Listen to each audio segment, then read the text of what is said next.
Station पर कुछ अजीब घटनाएं घटती हैं। किसी को उनके पीछे की वजह और राज नहीं पता। किसी को नहीं पता कि ये सब करता कौन है, कोई इंसान है या आत्मा। लेकिन फिर भी वो मेट्रो स्टेशन भूतिया है। साल 2012 रात का समय, और ये उस रात की आखिरी मेट्रो जिसका बंद होने का समय हो रहा था। मेट्रो स्टेशन पर पहुंची, उसमें ज्यादा लोग नहीं थे और इस समय स्टेशन पर कुछ जगहों की लाइट्स भी ऑफ कर दी गई थी। उसी मेट्रो में मनीषा नाम की एक लड़की भी थी जो इस शहर और मेट्रो में नई थी। नई जगह और कुछ जगहों पर अंधेरा होने की वजह से मनीषा स्टेशन पर अपना रास्ता भटक जाती है। यहाँ बाहर जाने का रास्ता कहाँ है? मुझे तो कुछ समझ नहीं आ रहा। ऊपर से अंधेरा इतना है कि कुछ दिखाई भी नहीं दे रहा। कोई है यहाँ? क्या कोई मुझे यहाँ से बाहर निकलने का रास्ता बताएगा? मनीषा मदद के लिए आवाज लगाती हुई एक अंधेरे कॉरिडोर की तरफ पहुँच जाती है और तब तक मेट्रो स्टेशन बंद हो गया होता है। कहीं से मदद की कोई उम्मीद न दिखते हुए मनीषा घबरा जाती है और रोने लगती है। तभी उसे अंधेरे कॉरिडोर के अंदर से किसी की आवाज सुनाई देती है। क्या हुआ? इतनी तेज क्यों रो रही हो? अकेले रह गई क्या यहाँ? आवाज सुनकर मनीषा डरते हुए कॉरिडोर के अंदर झांकती है, जहाँ से एक लड़का बाहर निकल कर आता है। लड़के को देखकर मनीषा सुकून की सांस लेती है। चलो, कम से कम मैं अकेली नहीं हूँ यहाँ, वरना मैं तो बहुत डर गई थी। क्या तुम्हें बाहर निकलने का रास्ता पता है? मैं भी वही ढूंढ रहा हूँ, पर आज तक मिला नहीं। मतलब अभी तक। कुछ नहीं होता, साथ मिलकर ढूंढते हैं। इसके बाद मनीषा उस लड़के के साथ मिलकर पूरे मेट्रो स्टेशन पर घूमते हुए बाहर निकलने का रास्ता ढूंढने लगती है। तभी घड़ी में 12 बजने की आवाज आती है और उस आवाज को सुनकर वो लड़का चौंक जाता है और फिर मनीषा से बोलता है, मुझे लगता है हमें मेट्रो ट्रैक की तरफ चलकर देखना चाहिए। क्या पता वहाँ से कोई इमरजेंसी एग्जिट मिल जाए। लड़के की बात मानकर मनीषा उसके साथ मेट्रो ट्रैक की तरफ चल पड़ती है, लेकिन वहाँ भी उसे बाहर निकलने का कोई रास्ता नहीं मिलता है। ये कैसा अजीब स्टेशन है, बाहर जाने का कोई रास्ता ही नहीं है। एक रास्ता है। लड़के को ऐसे देखकर मनीषा डर जाती है, लेकिन तभी वो लड़का मनीषा को ट्रैक पर धक्का दे देता है। अगली सुबह मेट्रो स्टेशन के ट्रैक पर मनीषा की लाश मिलती है, जिसे देखकर सब हैरान रह जाते हैं। किसी को समझ नहीं आता कि वो यहाँ फंसी कैसे, और अगर फंसी तो उसकी मृत्यु कैसे हुई। पुलिस इस केस की बहुत जांच करती है, लेकिन कहीं कोई सबूत नहीं मिलता, जिसकी वजह से सब असमंजस में पड़ जाते हैं। आखिर ये लड़की मनीषा मरी तो मरी कैसे? सर, वहाँ किसी और के होने का कोई सबूत नहीं मिला, लेकिन मेट्रो स्टेशन का सीसीटीवी फुटेज मिला है, जो कुछ अजीब है। क्या अजीब? ऑफिसर के पूछने पर दूसरा पुलिस वाला उसे सीसीटीवी फुटेज दिखाता है, जिसमें मनीषा किसी से बात कर रही है, लेकिन वीडियो में उसके अलावा और कोई नहीं होता। क्या यह किसी से बात कर रही है जो वीडियो में दिख नहीं रहा? ऐसा कैसे हो सकता है? हो सकता है सर। कैसे? मुझे भी बताओ। सर, पक्का वो स्टेशन भूतिया है। वहाँ कोई भूत है जिसने मनीषा को मारा है। बकवास बंद करो और सच्चाई ढूंढने की कोशिश करो।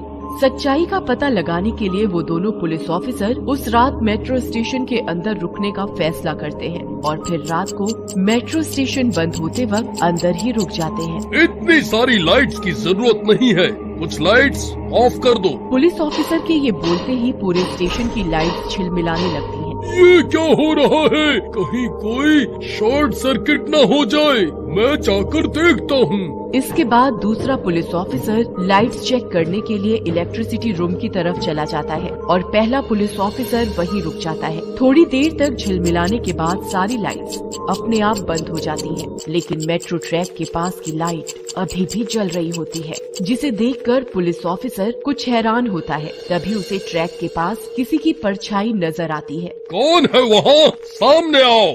यही पूछते हुए वो पुलिस वाला ट्रैक के पास पहुंचता है, लेकिन वहाँ कोई नहीं होता। तभी उसे अपने पीछे किसी के चलने की आहट सुनाई देती है, जिसे सुनकर जैसे ही वो पीछे मुड़कर देखता है तो वहाँ भूत लड़का खड़ा होता है, जो उस ऑफिसर को ट्रैक पर गिरा देता है।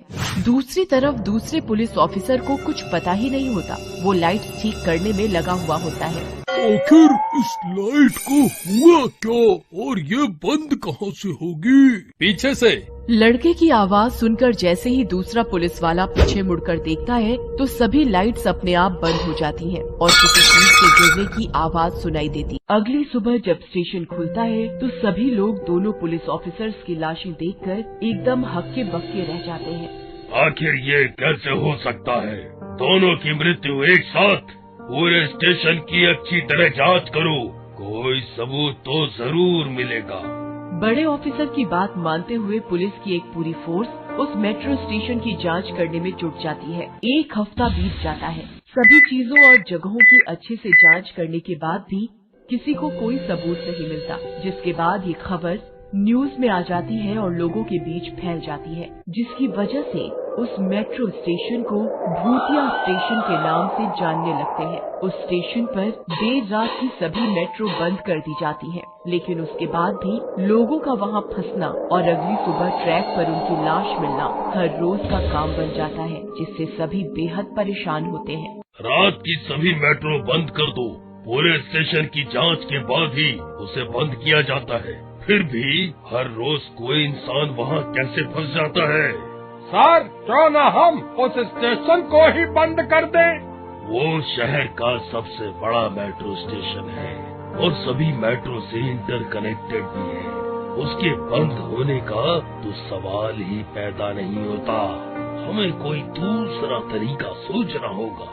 धीरे धीरे ये रहस्यमय स्टेशन की बात लोगों के बीच खौफ बढ़ाने लगती है। वही अभिषेक नाम का एक लड़का होता है जो हमेशा ऐसी ही भूतिया जगहों पर जाकर उसकी वीडियो बनाकर उसे अपने YouTube चैनल पर डालता है। उसकी भूतिया मेट्रो स्टेशन के अंदर दिलचस्पी होने लगती है और वो एक रात उस मेट्रो स्टेशन पर पहुंच जाता है।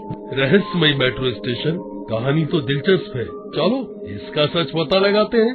अभिषेक स्टेशन बंद होने के वक्त एक कोने में जाकर छुप जाता है और स्टेशन बंद होने के बाद बाहर निकलकर पूरे स्टेशन में इधर उधर घूमने लगता है। कुछ देर इसी तरह घूमने के बाद जैसे ही वो अंधेरे कॉरिडोर के पास पहुंचता है तो उसे वहां किसी की आहट सुनाई देती है। क्या यहाँ कोई है? मैं तुम्हारी तरह जानबूझकर यहाँ नहीं रुका। मेरे यहाँ रुकने का मकसद है। तुम्हें किसने कहा कि मेरे यहाँ रुकने का कोई मकसद नहीं? मेरा भी मकसद है। क्या मकसद? पहले तुम बताओ, फिर मैं बताता हूँ। अभिषेक की बात सुनकर भूत लड़का कॉरिडोर से बाहर निकल कर आता है, जिसे देखकर अभिषेक हैरान रह जाता है। ये कैसे हो सकता है? ऋषि तुम? हाँ, मैं।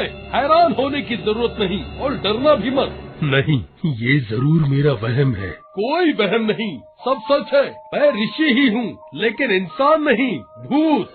भूत की बात सुनकर अभिषेक थोड़ा सहम जाता है, लेकिन फिर हिम्मत करके उससे पूछता है, लेकिन क्यों? तुम यहाँ क्या कर रहे हो? अभिषेक, मैंने खुदकुशी नहीं की थी, मुझे मारा गया था। तुम्हें मेरी गर्लफ्रेंड का भाई तो याद होगा ही। उसने इसी मेट्रो स्टेशन पर खड़े हुए मुझे मेट्रो के आगे धक्का देकर उसे खुदकुशी साबित कर दिया था, जिसके बाद से मैं यहाँ कैद हूँ। अपने दोस्त को इस तरह सामने खड़ा देख और उसकी कहानी सुनने के बाद अभिषेक फूट फूट कर रोने लगता है।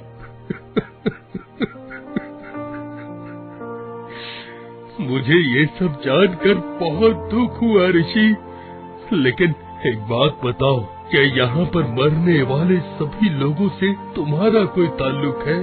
हाँ, उन सबको मैंने ही मारा है, पता नहीं क्यों, लेकिन आधी रात के बाद मुझे अपने ऊपर कंट्रोल नहीं होता और उस समय मैं कुछ भी कर सकता हूँ। पहली बार उस लड़की को मारने के बाद मैंने सोचा था कि अब ऐसा नहीं करूँगा, पर उन पुलिस वालों को भी मैंने मार दिया और फिर ये मेरी आदत बन गई। तुम आधी रात होने से पहले यहाँ से चले जाओ, नहीं तो कहीं मैं तुम्हें भी कोई नुकसान न पहुँचा दूँ।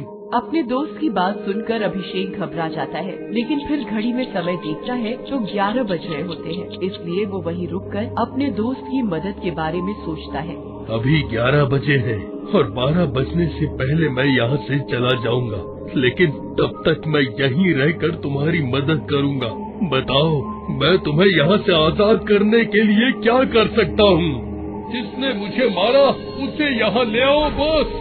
अपने दोस्त की इच्छा पूरी करने के लिए अभिषेक तुरंत उस लड़के को फोन करता है और उसे अपनी मदद करने के बहाने से स्टेशन पर बुला लेता है, जिसके बाद ऋषि अपनी भूतिया शक्तियों से उसे मेट्रो स्टेशन के अंदर ले आता है। स्टेशन के अंदर आते ही वो लड़का ऋषि को वहाँ देखकर भौंचक्का रह जाता है। भूत, ऋषि का भूत। हाँ, और वो यहाँ सिर्फ तुमसे बदला लेने आया है। अब तुम और वो जाने, मैं चला। नहीं, प्लीज मुझे यहाँ अकेले छोड़कर कहीं मत जाओ, ये मुझे मार देगा। तुझे अब कोई नहीं बचा सकता। ऋषि, मुझे माफ कर दो प्लीज। अपने स्वार्थ के लिए तुमने मुझे मेट्रो के आगे धक्का देकर मार दिया। ऋषि, मैं मानता हूँ कि तुम मुझे नापसंद थे, इसलिए मैंने तुम्हें मारा, लेकिन उसकी वजह सिर्फ मेरी नफरत ही नहीं थी। कुछ लोगों ने मुझे तुम्हें मारने के पैसे भी दिए थे।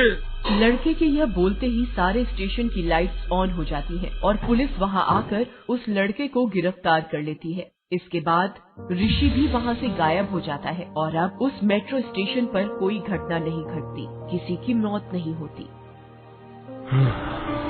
7 साल बीत गए, लेकिन वो रात मुझे आज भी भुलाए नहीं। उस रात मेरा दोस्त होने के बाद एक बार फिर मुझे मिला और फिर बिछड़ गया, और शायद मेरा वहाँ जाना, उसका वहाँ मिलना, सब बस मुझे इंसाफ दिलाने का एक तरीका था। तो बच्चों, इसलिए बोलते हैं कि भले ही कुछ भी कर लो, लेकिन कभी किसी चीज के लिए बुराई का सहारा नहीं लेना चाहिए, क्योंकि उससे सिर्फ आपको ही नहीं, दूसरों को भी बहुत कुछ खोना पड़ता है, और कभी न कभी आपका वो सच सबके सामने जरूर आता है।